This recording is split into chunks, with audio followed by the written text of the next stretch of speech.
The phone call that changed everything came while I was sipping champagne at the most exclusive rooftop restaurant in Palo Alto. "You're fired! Lazy people don't belong here!" My boss Derek screamed through the speaker. I looked across the table at the man who'd been listening to every word with growing interest. Harrison Blake, CEO of Technova Industries. Derek's biggest competitor raised his glass with an amused smile. I laughed, hung up on Derek, and clinked glasses with Harrison. Derek had no idea he just handed his most valuable employee directly to his worst enemy.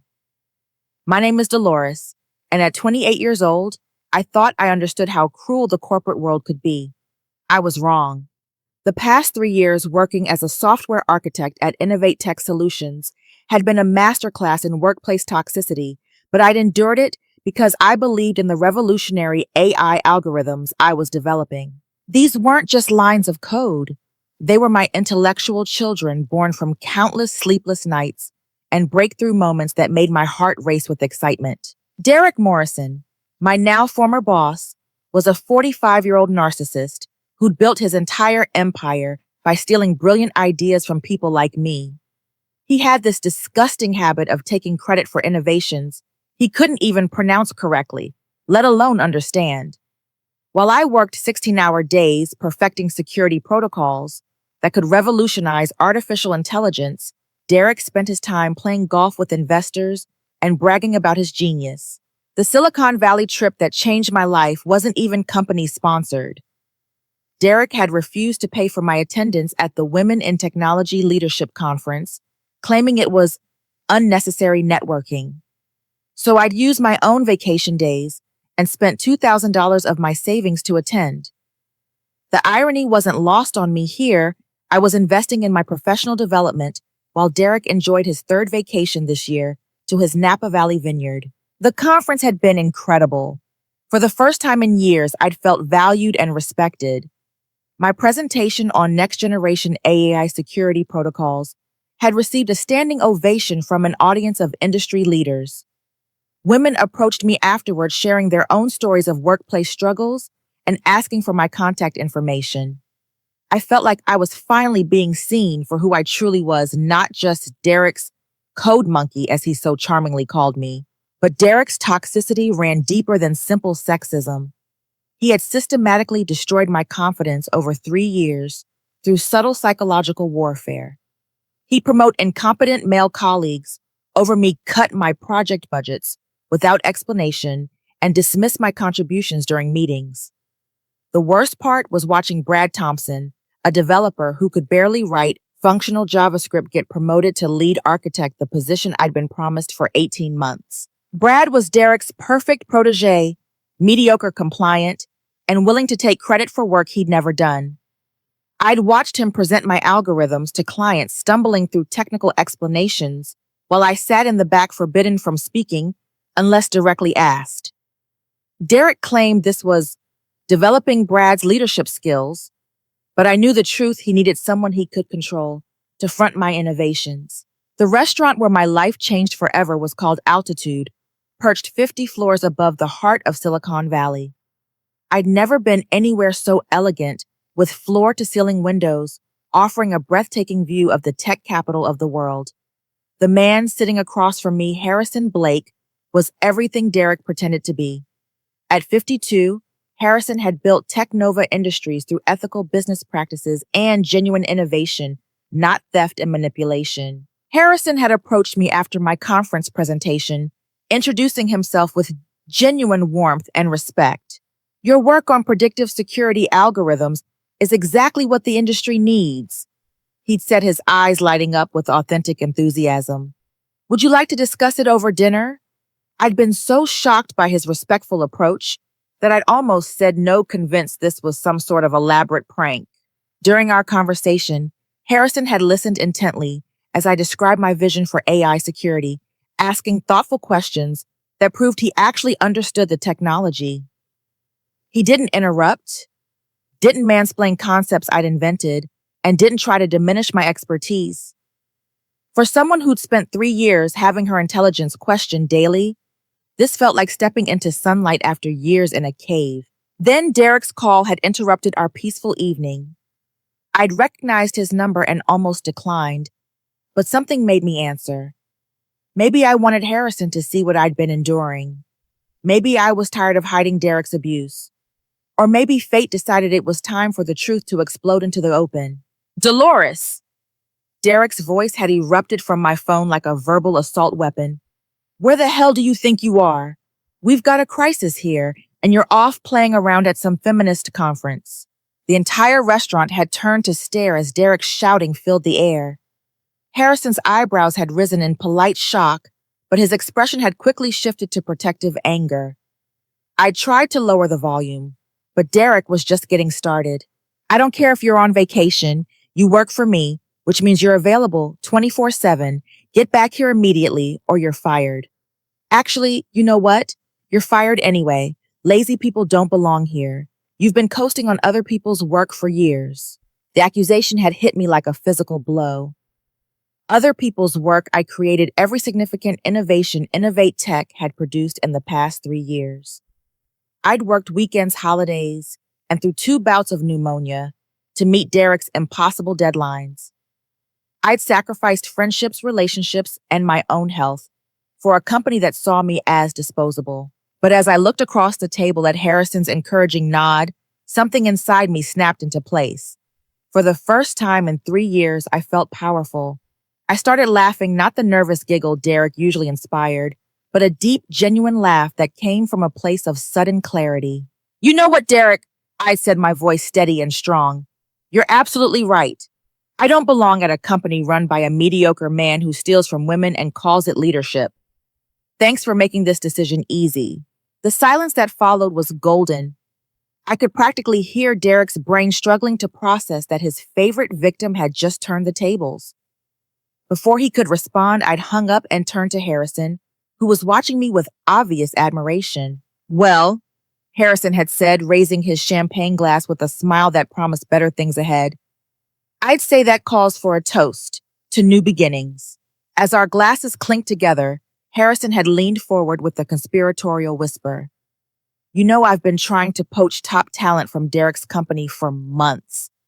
I had no idea the universe would deliver you directly to my table. That's when he dropped the bombshell that made Derek's call seem like a minor inconvenience. Dolores Derek's company just lost their biggest client yesterday due to a security breach.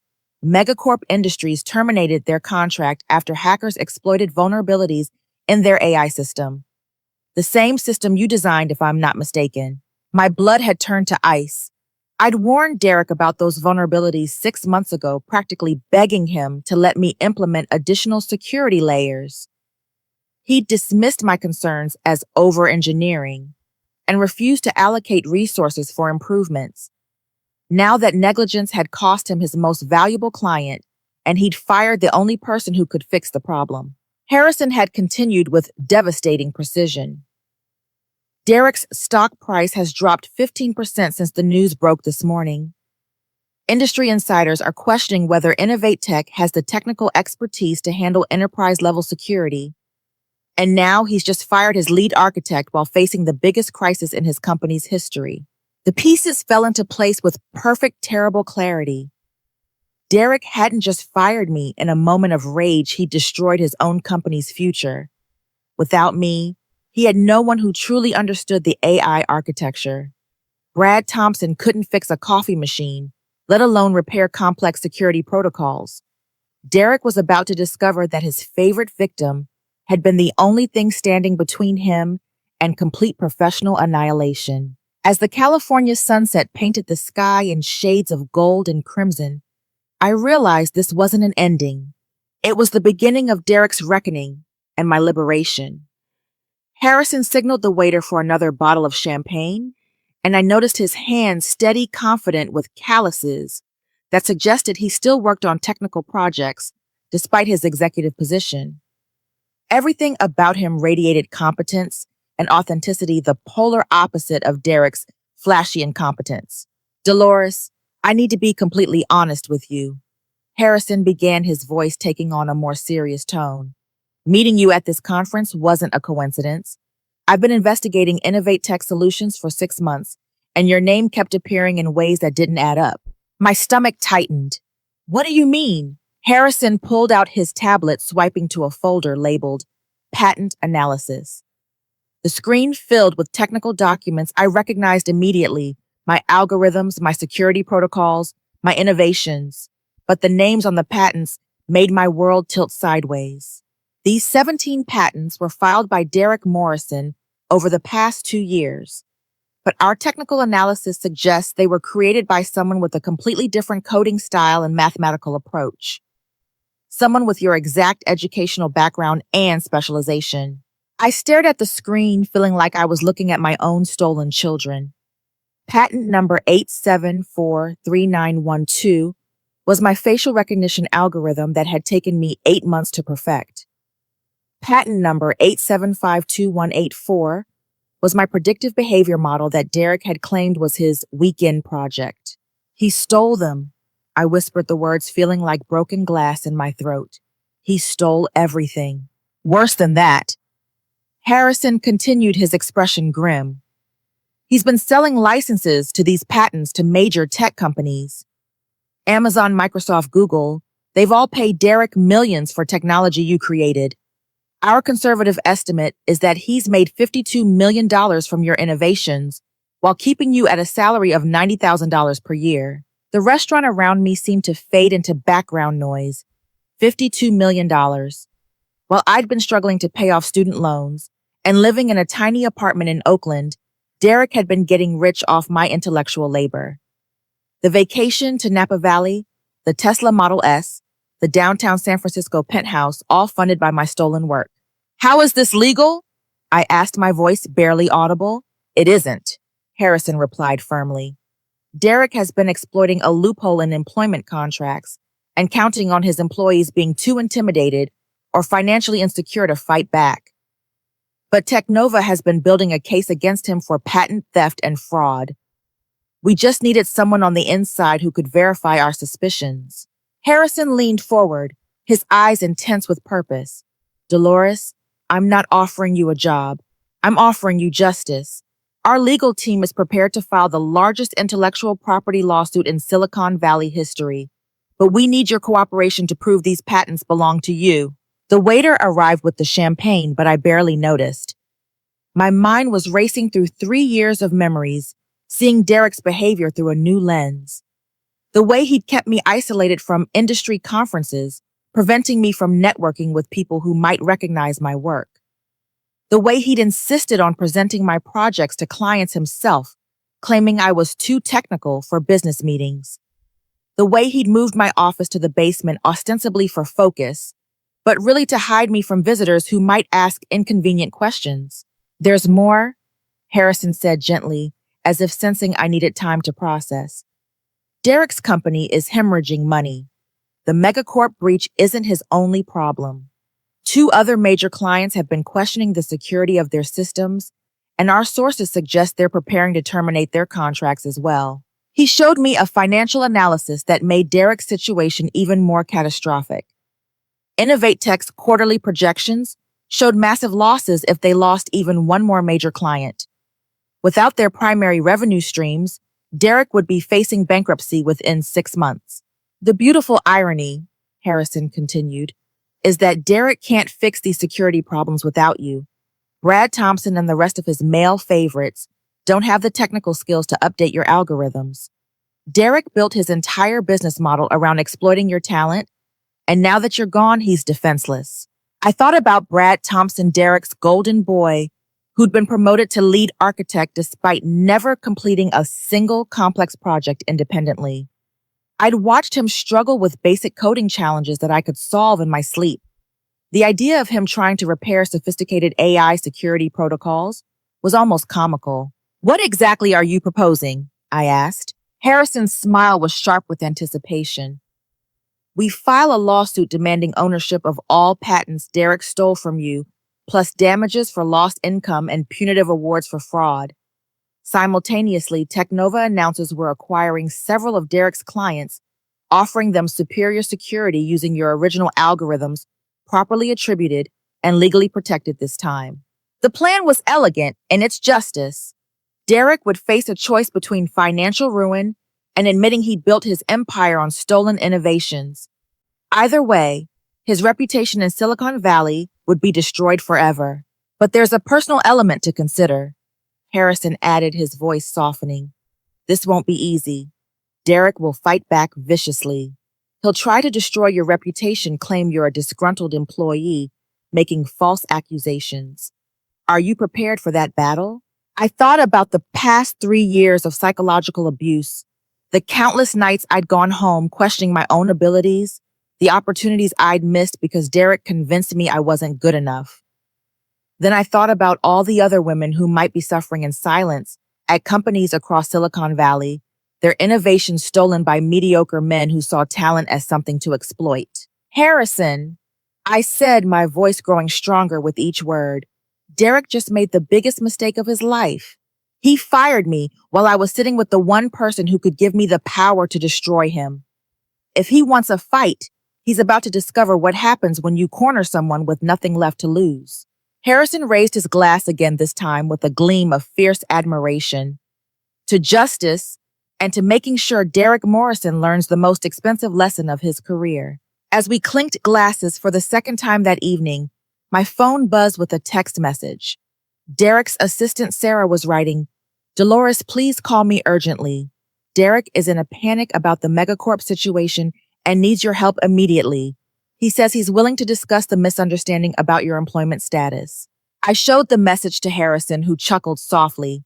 It looks like reality is setting in faster than we expected. Derek just realized he fired his only lifeline. I deleted the message without responding. Derek Morrison was about to learn that some bridges once burned can never be rebuilt.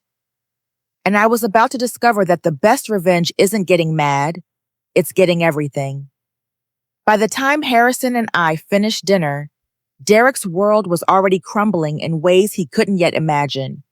While we'd been discussing legal strategies over dessert 3 time zones away in Derek's San Francisco office, chaos was erupting with the precision of a perfectly orchestrated disaster. I learned about Derek's panic from Sarah, his assistant, who called me the next morning as I was having breakfast at my hotel. Sarah had been one of the few people at Innovate Tech who treated me with respect, and I could hear the stress in her voice as she described the previous 12 hours. Dolores, it's been absolute madness here, Sarah whispered into the phone, clearly trying to avoid being overheard. After Derek fired you, he realized he had no idea how to fix the Megacorp security breach. He spent 6 hours screaming at Brad Thompson to just figure it out. But Brad finally admitted he doesn't understand your code well enough to modify it. The image of Brad Thompson trying to decipher my algorithms was almost therapeutic. I'd written those security protocols using advanced mathematical concepts that required years of specialized study. Brad's computer science degree from a mid-tier university hadn't prepared him for the kind of innovation Derek had been taking credit for. Derek called an emergency meeting at midnight, Sarah continued. He demanded that every developer in the company drop their current projects to focus on the security crisis. But when he started explaining what needed to be done, it became obvious he doesn't understand the technical requirements either. 3 senior developers walked out of the meeting. I felt a surge of satisfaction mixed with vindication. For 3 years, Derek had dismissed my expertise while pretending to understand concepts he couldn't even pronounce correctly. Now that facade was collapsing in real time. It gets worse, Sarah added. 2 more clients called this morning to express concerns about their data security. Megacorp apparently shared details about their breach with other companies, Derek was quoting. The legal department is fielding calls about potential contract terminations. While Sarah described Derek's mounting crisis, I was getting ready for my second meeting with Harrison's legal team. Technova's headquarters in Mountain View was everything Innovate Tech pretended to be: innovative, collaborative, and genuinely respectful of its employees. The building featured open workspaces filled with natural light walls covered with patents bearing the actual names of their inventors, and a cafeteria serving free meals prepared by a professional chef. Harrison's legal team was led by Victoria Chen, a brilliant intellectual property attorney who'd built her career defending innovators against corporate theft.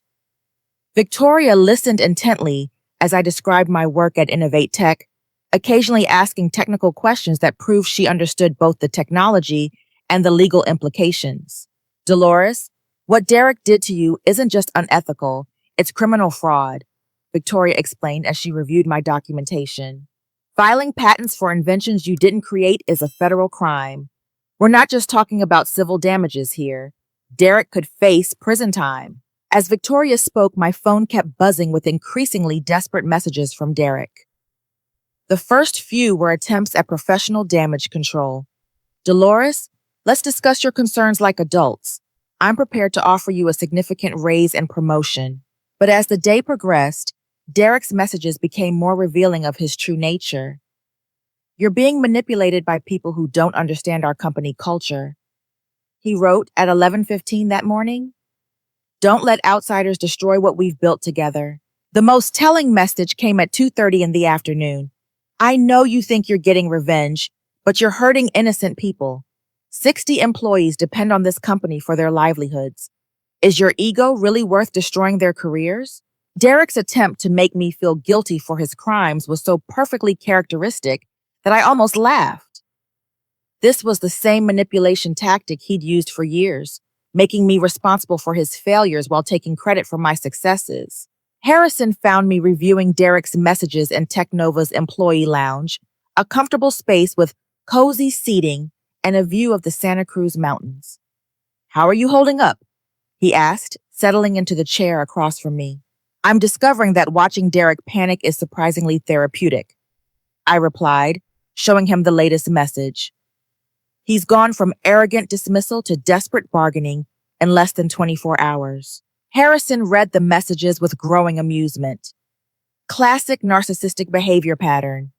When manipulation fails, they escalate to threats, then collapse into self-pity.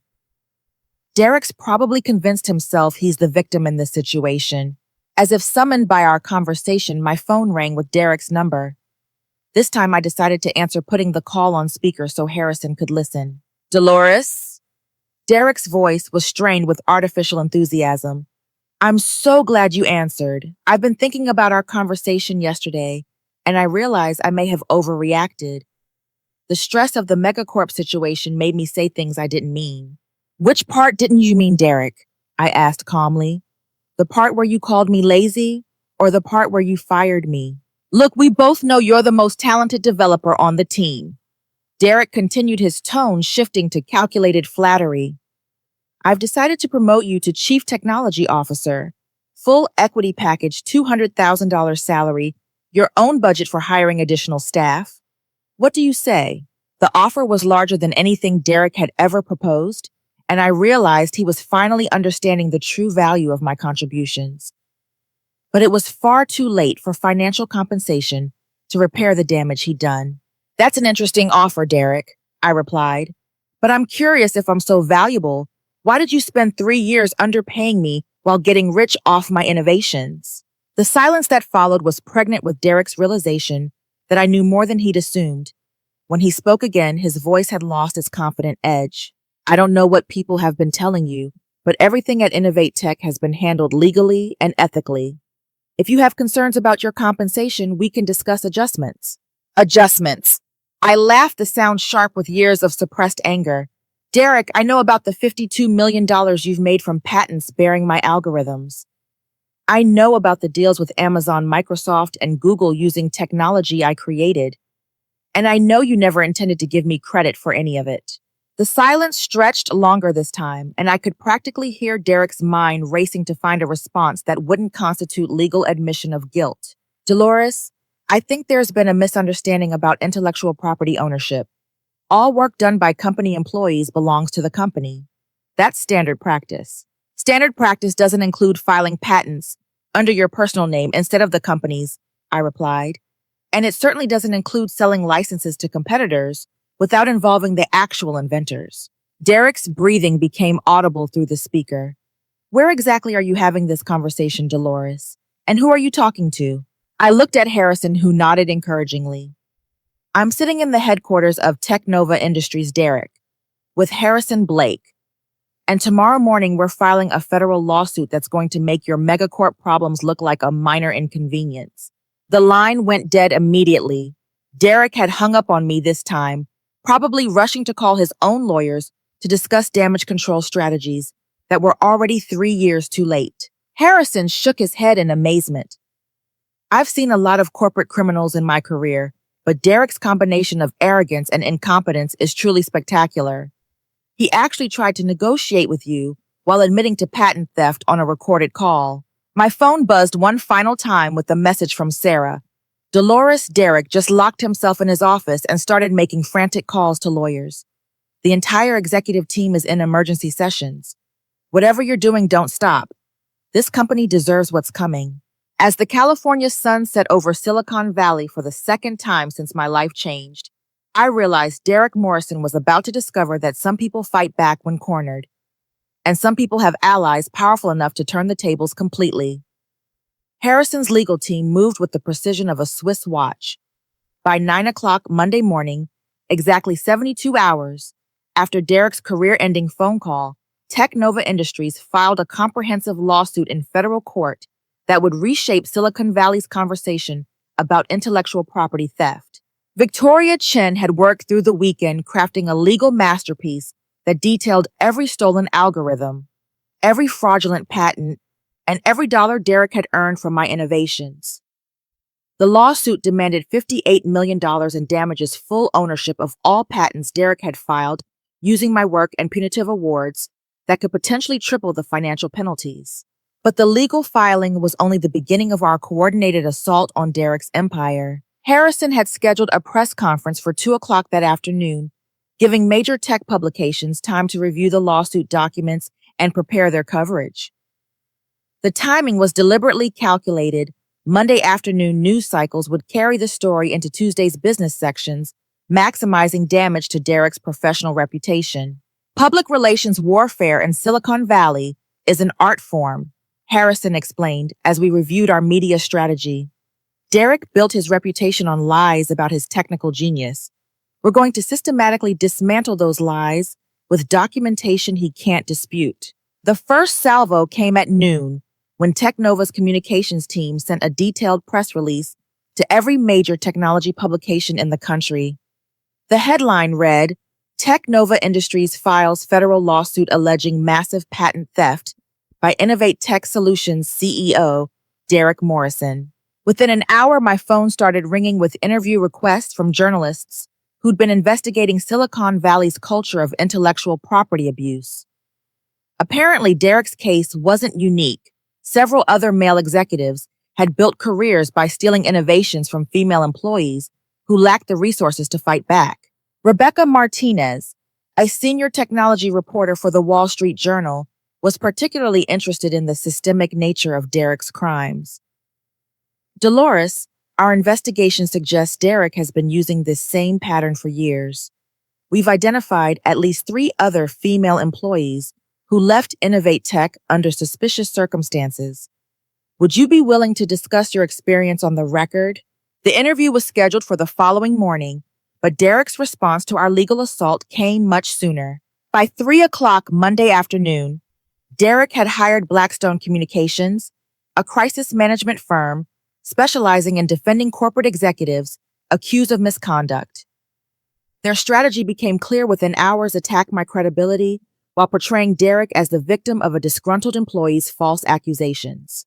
Derek's first counterstrike was a carefully worded press release claiming I was a mediocre programmer who had been consistently underperforming during my employment.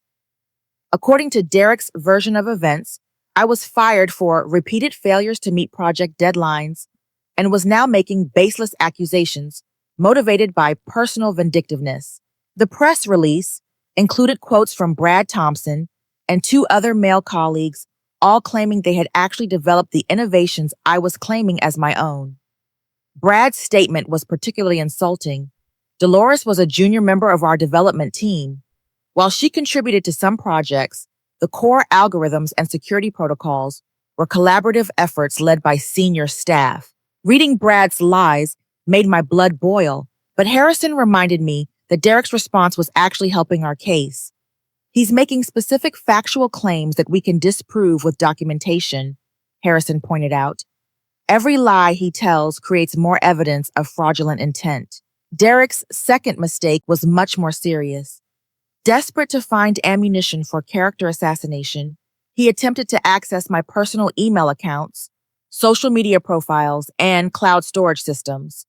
TechNova's cybersecurity team, which Harrison had assigned to monitor potential threats against me, detected the intrusion attempts within hours. This is incredibly stupid, even for Derek, Victoria Chen explained as she reviewed the security logs. Hacking into a witness's personal accounts during a federal lawsuit transforms this from a civil matter into a criminal case. Derek just handed us evidence of computer fraud and witness intimidation. The hacking attempt also revealed the depth of Derek's desperation. According to the security analysis, Derek had hired a private investigation firm to dig up personal information that could be used to embarrass me publicly. The firm had attempted to access everything from my college transcripts to my dating history, looking for anything that could undermine my credibility. But Derek's most devastating error was underestimating how thoroughly I had documented my work at Innovate Tech. Victoria's legal team was amazed by the comprehensive records I'd kept time-stamped code repositories, email chains, detailing my development process, and even recorded meetings where Derek discussed licensing deals for his algorithms. Professional developers learn early to protect their intellectual property. I explained to Victoria, I've been keeping detailed records of my work since graduate school. Every algorithm, every breakthrough, every late-night coding session is documented with dates, times, and technical specifications. The evidence was overwhelming. My code repository showed the evolution of each algorithm from initial concept to final implementation. Email chains revealed Derek asking me to explain technical details of inventions he claimed to have created. Meeting recordings captured Derek discussing licensing deals while admitting he didn't understand the underlying mathematics. Derek's legal team, led by an expensive corporate attorney named James Hartwell, attempted to challenge the authenticity of my documentation. They claimed I had fabricated evidence after being fired despite digital timestamps proving the records predated my termination by months or years. Hartwell is grasping at straws, Victoria observed after reviewing Derek's response to our evidence. He's basically arguing that Dolores somehow traveled back in time to plant evidence of Derek's crimes. It's the kind of desperate defense that tells you the defendant knows he's guilty. Derek's desperation led to increasingly erratic behavior that played perfectly into our strategy. He began posting defensive messages on his personal LinkedIn account, attacking me by name, and claiming I was part of a coordinated campaign to destroy innovative companies. His posts violated multiple platform guidelines and were quickly removed, but not before they were screenshot and preserved as evidence of his unstable mental state. The most damaging post read, Dolores Palmer is a vindictive former employee who lacks the technical skills to succeed in competitive environments. Her false accusations are being orchestrated by competitors who want to steal Innovate Tech's intellectual property. I will not allow jealous mediocrity to destroy everything I've built. Harrison showed me Derek's deleted posts during a strategy meeting Tuesday morning. Derek is doing our job for us, Harrison observed with satisfaction. Every public statement he makes reinforces the pattern of narcissistic abuse we're describing in court. He literally can't help himself. The technology industry's response to our lawsuit exceeded our most optimistic expectations. Major companies that had licensed Derek's stolen patents began conducting internal reviews of their agreements with Innovate Tech. Several announced they were suspending business relationships pending resolution of the legal case. Amazon's response was particularly swift and devastating. They issued a public statement announcing the immediate termination of all contracts with Innovate Tech Solutions, citing serious concerns about the intellectual property ownership of licensed technologies. The statement continued, Amazon maintains strict ethical standards for our business partnerships and cannot continue relationships with organizations under federal investigation for patent fraud. Microsoft and Google followed with similar announcements within 24 hours. Derek's carefully constructed business empire was collapsing as his lies were exposed to public scrutiny. By Wednesday evening, Innovate Tech's stock price had dropped 47% since the lawsuit was filed. Financial analysts were questioning the company's viability without their major licensing agreements. Industry publications were running exposés about Derek's pattern of exploiting female employees and stealing their innovations. Derek's final desperate gambit came Thursday morning in the form of a personal phone call that Victoria Chen's legal team recorded with my permission. Dolores, this has gone far enough. Derek's voice was strained with exhaustion and fear. You're destroying innocent people's livelihoods over a misunderstanding about credit attribution. I'm prepared to offer you $10 million to settle this quietly. $10 million, I replied calmly. Derek, that's less than 20% of what you stole from me. And it doesn't address the criminal fraud charges you're facing. Criminal charges. Derek's voice cracked with panic. This is a civil intellectual property dispute. Actually, Derek, when you hacked into my personal accounts earlier this week, you committed federal computer crimes. When you filed patents for inventions you didn't create, you committed fraud. This stopped being a civil matter the moment you decided to fight dirty. The silence that followed was filled with the sound of Derek's world ending. When he spoke again, his voice was barely a whisper. What do you want from me, Dolores? Justice, I replied without hesitation. I want my innovations returned to their rightful owner. I want the money you stole, and I want every woman in Silicon Valley to see that men like you can be held accountable for your crimes. Derek hung up without another word, probably rushing to call his lawyers with the devastating news that his victim had become his judge, jury, and executioner. Friday morning brought news that Derek's nightmare was escalating beyond anything he could have imagined. Federal agents from the FBI's cybercrime unit had served search warrants at Innovate Tech's offices and Derek's personal residence, seizing computers and financial records related to the patent fraud investigation. I learned about the raids from Sarah, who called me while hiding in a bathroom stall at Innovate Tech's offices. Her voice was shaking with a mixture of fear and satisfaction as she described watching FBI agents walk Derek out of the building in handcuffs. They arrested him right in the middle of the lobby, Sarah whispered. He was screaming about his rights and demanding to call his lawyer, but the agents just kept reading him his Miranda warnings. Half the company was watching from the balconies upstairs. The federal charges were more serious than even Victoria Chen had predicted. Derek was facing 15 counts of computer fraud, 12 counts of patent fraud, and 6 counts of wire fraud related to interstate commerce violations. If convicted on all charges, he could face up to 35 years in federal prison. But Derek's legal troubles were only part of his rapidly expanding crisis. Innovate Tech's board of directors had called an emergency meeting to discuss removing Derek as CEO, while major investors were demanding immediate repayment of loans secured by the now worthless stolen patents. The company is basically bankrupt, Harrison explained, as we reviewed financial reports leaked by concerned Innovate Tech employees. Derek leveraged everything against those patent licenses. Without the licensing revenue, Innovate Tech can't meet its debt obligations.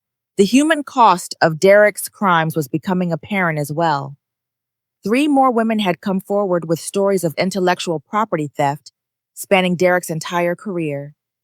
Maria Santos, a former database architect, described how Derek had stolen her customer relationship algorithms and fired her when she questioned the patent applications. Jennifer Walsh, a machine learning specialist, had seen her predictive analytics models attributed to Derek's personal portfolio before she was forced out through hostile work environment tactics. Each woman's story followed the same pattern: brilliant innovation, systematic isolation, credit theft, and eventual termination when they became too aware of what was happening. Derek had refined intellectual property theft into a business model that had destroyed careers and stolen millions of dollars from female innovators. This isn't just about you anymore, Victoria Chen explained as we prepared for a second press conference. Derek's case is becoming a symbol of systemic abuse in Silicon Valley. The Department of Justice wants to make this a landmark case for protecting intellectual property rights. Derek's response to the federal charges revealed the full extent of his narcissistic delusion. Instead of accepting responsibility or negotiating a plea agreement, he doubled down on attacking his victims through increasingly desperate public statements. His new crisis communication strategy involved portraying himself as a visionary entrepreneur being destroyed by radical feminists and socialist competitors. Derek granted an interview to a fringe business podcast where he claimed the FBI investigation was politically motivated and that his accusers were part of a coordinated attack on successful male executives. These women are trying to destroy American innovation, Derek declared in the podcast interview. They want to punish success and replace merit-based achievement with diversity quotas. I've created jobs and generated billions in economic value, but they want to tear down everything I've built because they can't compete in a merit-based environment. The interview was a public relations disaster that generated immediate backlash from technology industry leaders. Major CEOs publicly condemned Derek's statements as reprehensible and completely out of touch with reality. Several prominent male executives issued statements supporting the women who had come forward with allegations. Tim Rodriguez, CEO of DataVision Technologies, wrote on LinkedIn, Derek Morrison's comments represent everything wrong with Silicon Valley's old boys network. The women he's attacking are among the most talented innovators in our industry. His failure to recognize their contributions says everything about his character and nothing about their abilities. Derek's attempts to rally support from other male executives failed spectacularly. Instead of solidarity, he found himself increasingly isolated as former allies distanced themselves from his toxic brand. The tech industry's power structure, which had previously protected men like Derek through informal networks, was finally turning against him. But Derek's most catastrophic mistake was yet to come. Unable to accept that his career was over, Derek made a desperate decision that would cement his transformation from corporate criminal to national embarrassment. On Sunday evening, exactly 1 week after the FBI raids, Derek barricaded himself in his Innovate Tech office and threatened to destroy all company servers rather than surrender control of the business he'd built through theft. Derek has completely lost touch with reality, Sarah called to inform me as police surrounded the Innovate Tech building. He's been in his office since Friday, refusing to leave or speak to anyone. Security guards say he's been ranting about conspiracies and making threatening phone calls to board members. The standoff made national news as police negotiators tried to convince Derek to surrender peacefully. Derek's demands were increasingly incoherent. He wanted all charges dropped, his accusers prosecuted for fraud, and guarantees that he would retain control of Innovate Tech. News helicopters circled overhead as Derek's career ended in the most public humiliation imaginable. Social media exploded with commentary about the pathetic spectacle of a failed executive holding his own company hostage rather than accepting consequences for his crimes. Harrison and I watched the live news coverage from Technova's conference room, surrounded by legal team members who could barely contain their amazement at Derek's complete self-destruction. In 25 years of corporate law, I've never seen anything like this, Victoria Chen marveled, as CNN reported on Derek's latest demands. He's literally destroying his own defense case on live television. His lawyers are probably watching this and updating their resumes. Derek's standoff lasted 18 hours, during which he gave rambling phone interviews to any news organization willing to listen. His statements grew increasingly delusional as he described himself as a political prisoner being persecuted by corrupt government forces working for his competitors. The end came Monday afternoon when Derek's own security team convinced him that continuing the standoff would result in additional criminal charges. Footage of Derek's final exit from Innovate Tech showed a broken man in a wrinkled suit surrounded by federal agents and photographers documenting his complete professional collapse. Derek's perp walk became one of the most viewed videos on social media that week, symbolizing the downfall of Silicon Valley's toxic culture of exploitation and abuse. Comment sections filled with messages of support for his victims and celebrations of long overdue justice. As Derek was led away to face federal arraignment, I felt a complex mixture of vindication and sadness. This wasn't just the end of one man's criminal career. It was the symbolic death of an entire system that had allowed mediocre men to build empires on stolen brilliance. Derek Morrison had finally learned that actions have consequences and that some people fight back when pushed too far. His victims were about to discover that justice, though delayed, could still be devastating in its completeness. Derek's arraignment on federal charges drew a circus of media attention that transformed the San Francisco courthouse into ground zero for Silicon Valley's reckoning with its culture of abuse and exploitation. I sat in the gallery with Harrison Victoria Chen and representatives from 3 other women who had been victimized by Derek's systematic theft.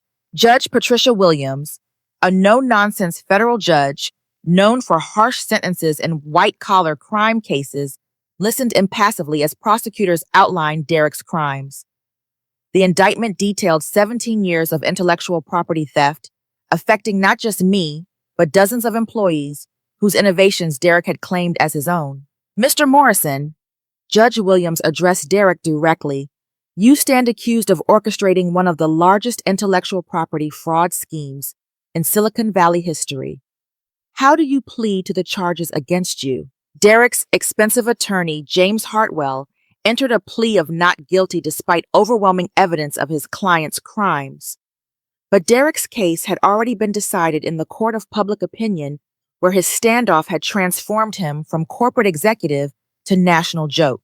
The legal proceedings were almost anticlimactic after Derek's public self-destruction. Prosecutors presented evidence so comprehensive that Hartwell spent most of his time trying to negotiate plea agreements rather than mounting any serious defense. Your client stole innovations worth over $60 million. Prosecutor Angela Foster stated during sidebar negotiations I learned about later. He committed federal crimes in 3 jurisdictions and destroyed evidence during an active investigation. The only question is whether he serves 25 years or 30 years in federal prison. While Derek's criminal case proceeded through federal court, our civil lawsuit was producing equally devastating results for his business empire.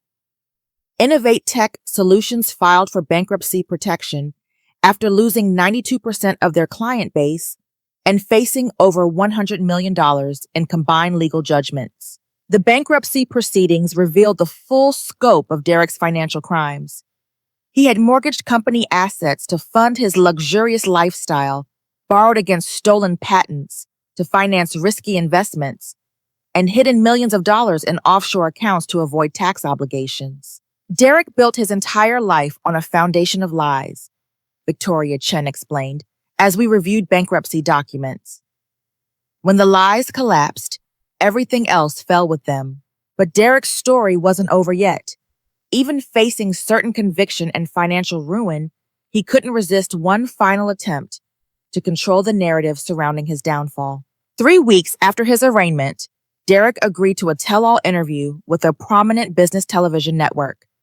Against the advice of his attorneys, Derek decided to present his side of the story to a national audience. The interview was scheduled for prime time on Wednesday evening, promising viewers an exclusive look at the real story behind Silicon Valley's biggest scandal. Derek had convinced himself he could charm his way out of accountability, just as he'd manipulated situations throughout his career. Harrison and I watched the interview from my new apartment in Palo Alto, a luxury space I could finally afford thanks to the preliminary settlement payments from our lawsuit. As Derek appeared on screen, I was struck by how diminished he looked. The confident executive had been replaced by a desperate man clinging to delusions of vindication. Let me be absolutely clear, Derek told the interviewer, his voice carrying the same false confidence I remembered from countless staff meetings. I am the victim of a coordinated attack by competitors who want to steal my company's intellectual property. Dolores Palmer and the other accusers are being manipulated by people who benefit from destroying American innovation. The interviewer, business journalist Rachel Anderson, was clearly prepared for Derek's delusional responses. Mr. Morrison, federal prosecutors have presented evidence that you filed patents for algorithms you didn't create and earned millions from licenses for stolen innovations. How do you explain that evidence? Derek's response revealed the full extent of his narcissistic worldview. Everything created by my employees, belongs to my company. I provided the vision, the leadership, and the business expertise that made their technical work valuable. Without my guidance, their ideas would have remained worthless academic exercises. But the evidence suggests you claim personal ownership of these patents, not corporate ownership, Anderson pressed. You earned millions in personal licensing fees from innovations created by employees who were never credited or compensated. Derek's facade finally cracked as he faced questions he couldn't manipulate away. I built that company from nothing. He exploded, his carefully controlled demeanor collapsing into rage. I took risks, made sacrifices, and created value for everyone involved. If these women were so talented, why couldn't they succeed without me? The interview became a real-time demonstration of everything Derek's victims had endured for years. Anderson's professional questions triggered increasingly hostile responses as Derek revealed his fundamental belief that women's contributions were inherently less valuable than men's leadership. Are you suggesting that the women who accused you are lying about their contributions? Anderson asked. I'm suggesting they're trying to rewrite history for financial gain, Derek replied, his voice dripping with contempt. They want to be rewarded for mediocre performance while destroying the reputation of someone who actually built something meaningful. Anderson's final question delivered the knockout blow that cemented Derek's transformation into a cautionary tale. Mr. Morrison, if you're innocent of these charges, why did you barricade yourself in your office and threaten to destroy company property rather than cooperate with federal investigators? Derek's response was a rambling conspiracy theory that blamed corrupt government officials, feminist activists, and foreign competitors for his legal troubles. He claimed the FBI was working for companies that wanted to steal Innovate Tech's intellectual property, and that the entire justice system was compromised by political bias. The interview ended with Derek storming off the set after Anderson asked about the offshore bank accounts federal investigators had discovered. His dramatic exit was captured by cameras and immediately became viral content across social media platforms. Derek just gave prosecutors everything they need to guarantee maximum sentencing, Victoria Chen observed, as we watched clips of the interview spreading across the internet. He essentially confessed to crimes while showing complete lack of remorse. The public reaction to Derek's interview was universally negative. Technology industry leaders condemned his statements as delusional and deeply disturbing. Editorial writers used his case as an example of Silicon Valley's need for fundamental cultural reform. Most importantly, Derek's interview inspired more victims to come forward with their own stories of intellectual property theft and workplace abuse. By the end of the week, federal prosecutors had identified 17 additional women who had been exploited by Derek's systematic crimes. Derek's final public appearance became the capstone of his professional destruction. Instead of generating sympathy for his situation, the interview demonstrated exactly why he deserved every consequence he was facing. As I watched Derek's career end in a blaze of narcissistic rage and delusional self-justification, I felt a profound sense of closure. This wasn't just justice for me.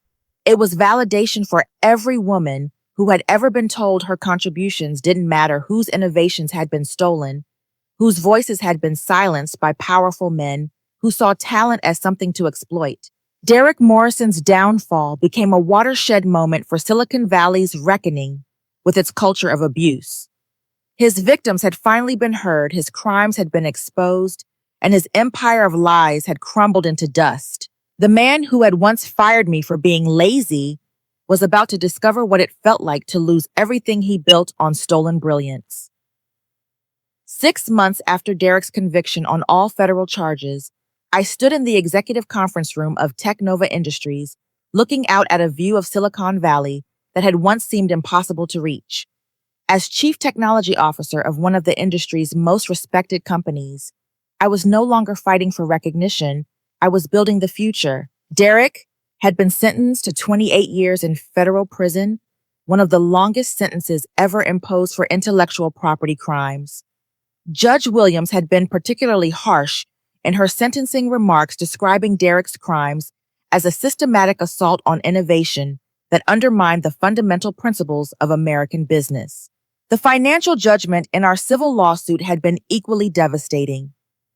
Derek was ordered to pay $87 million in damages, including punitive awards that reflected the egregiousness of his crimes. Since Derek's assets had been seized to pay restitution to his victims, he would leave prison as a penniless 73-year-old man with no prospects for rebuilding his career. But Derek's downfall was just the beginning of a transformation that extended far beyond personal justice. The case had sparked congressional hearings on intellectual property protection, new federal legislation strengthening penalties for patent fraud, and industry-wide reforms designed to prevent similar abuses. I had used my settlement money to establish the Innovators Defense Foundation, a nonprofit organization providing legal resources for employees whose intellectual property had been stolen by their employers. In our first 6 months, the foundation had filed successful lawsuits against 12 companies engaged in systematic innovation theft, recovering over $30 million for victims who had previously lacked resources to fight back. Dolores, the foundation received another 50 applications this week. My assistant Kelly informed me as I reviewed the morning's priorities. We're seeing cases from Seattle, Austin, Boston, and 3 international referrals from companies with American operations. The scope of intellectual property theft in the technology industry had shocked even veteran attorneys like Victoria Chen, who now served on the foundation's board of directors. Derek wasn't unique, Victoria had explained during our quarterly review. He was just the most arrogant example of a systemic problem that has been stealing billions of dollars from inventors, particularly women and minorities. My personal transformation had been equally dramatic. At Technova Industries, I led a team of 67 engineers working on next-generation artificial intelligence security protocols. My innovations were properly attributed. My contributions were recognized, and my leadership was respected by colleagues who valued competence over corporate politics. Harrison Blake had become more than a professional mentor. He was the father figure I never had, providing guidance and support while encouraging my independence and growth. Under his mentorship, I had learned to see myself as a technology leader rather than a victim of corporate abuse. Your keynote presentation at the Global Innovation Summit was remarkable, Harrison told me during our weekly one-on-one meeting. The standing ovation lasted 7 minutes. Industry publications are calling it one of the most important speeches about workplace equity they've ever heard. The speech Harrison referenced had become a defining moment in my transformation from Derek's victim to Silicon Valley's advocate for innovation justice. Speaking to an audience of 3,000 technology leaders, I had shared my story while challenging the industry to confront its culture of exploitation. Innovation belongs to the people who create it, not the people who steal it, I had declared to thunderous applause. Every time we allow mediocre men to claim credit for women's brilliance, we diminish our collective potential and betray the principles that make America's technology industry the envy of the world. The foundation's work had attracted support from major technology companies committed to ethical business practices. Amazon, Microsoft, and Google had all contributed significant funding, while smaller companies volunteered professional services and expertise. Our most impactful case involved Sandra Mitchell, a biomedical engineer whose cancer research algorithms had been stolen by her former employer and sold to pharmaceutical companies for $200 million. Sandra's case resulted in the largest intellectual property judgment in medical research history and inspired new federal protections for scientific innovators. Every victory builds momentum for the next case, Victoria Chen had observed as we celebrated Sandra's successful judgment. Companies are starting to realize that stealing innovations is too expensive and dangerous to justify. We're changing the risk calculation that enabled people like Derek to build careers on theft. But our work wasn't just about legal victories, it was about cultural transformation. The foundation sponsored conferences, published research, and provided educational resources that helped innovators protect their intellectual property before theft occurred. Innovate Tech Solutions had been liquidated during Derek's bankruptcy proceedings, with its valuable assets acquired by Technova Industries. I took particular satisfaction in leading the integration team that ensured Derek's former employees received fair treatment and proper credit for their contributions. Justice isn't just about punishing wrongdoers. I explained to the Stanford Business School class I was guest lecturing. Justice is about creating systems that prevent abuse and protect people who create value through their talent and hard work. My personal life had flourished alongside my professional success. I was dating Marcus Thompson, a fellow technology entrepreneur who respected my achievements and supported my advocacy work. Marcus had founded his own artificial intelligence startup using entirely ethical business practices, including equity sharing with all employees who contributed to product development. Watching you fight back against Derek inspired me to build my company differently. Marcus told me during a quiet dinner celebration of the foundation's first anniversary. You proved that doing the right thing isn't just morally correct, it's strategically smart. The technology industry's response to Derek's case had exceeded our most optimistic expectations. Major companies were implementing new policies to prevent intellectual property theft. Industry associations were developing ethical guidelines for innovation management, and venture capital firms were requiring portfolio companies to demonstrate proper attribution of employee contributions. Derek himself had become a cautionary tale studied in business schools as an example of how corporate abuse ultimately destroys value for everyone involved. His case appeared in textbooks, case studies, and ethics courses designed to teach future leaders about the consequences of exploitation. Derek thought he was untouchable because he had money and connections. I reflected during an interview with the Harvard Business Review. But he discovered that accountability finds everyone eventually, especially when victims refuse to stay silent. As I concluded my reflection on the journey from Derek's victim to Silicon Valley's advocate for innovation justice, my phone buzzed with a LinkedIn message from a young software engineer in Portland.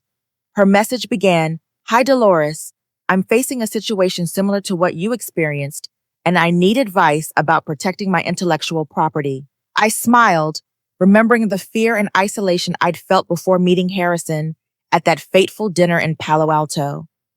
This young engineer wouldn't face her battle alone because Derek's crimes had created a network of support that would outlast his prison sentence by decades. I began typing my response, starting with the words that had become my signature advice. "Let me tell you about the time my boss fired me on vacation, not knowing I was sitting with his biggest competitor. Sometimes the worst betrayals lead to the greatest opportunities, but only if you're brave enough to fight back." The story that began with Derek's arrogance and cruelty had become a testament to the power of standing up for what's right, even when victory seems impossible. Derek Morrison learned that some people refuse to be victims forever, and that justice, though sometimes delayed, can be absolutely devastating when it finally arrives. Take a moment to think about your own workplace experiences. Have you ever witnessed someone taking credit for work they didn't do? Or seen talented people pushed aside by less capable colleagues who were better at corporate politics? Share your thoughts in the comments below. Your story might inspire someone else who's facing similar challenges. If this story resonated with you, please hit the like button and subscribe for more tales about people who refuse to accept injustice. Share this video with anyone who needs to hear that fighting back against workplace abuse is not only possible, but necessary for creating positive change. Thank you for joining me on this journey from victim to advocate. Remember that your innovations, your contributions, and your voice matter more than any corporate bully wants you to believe.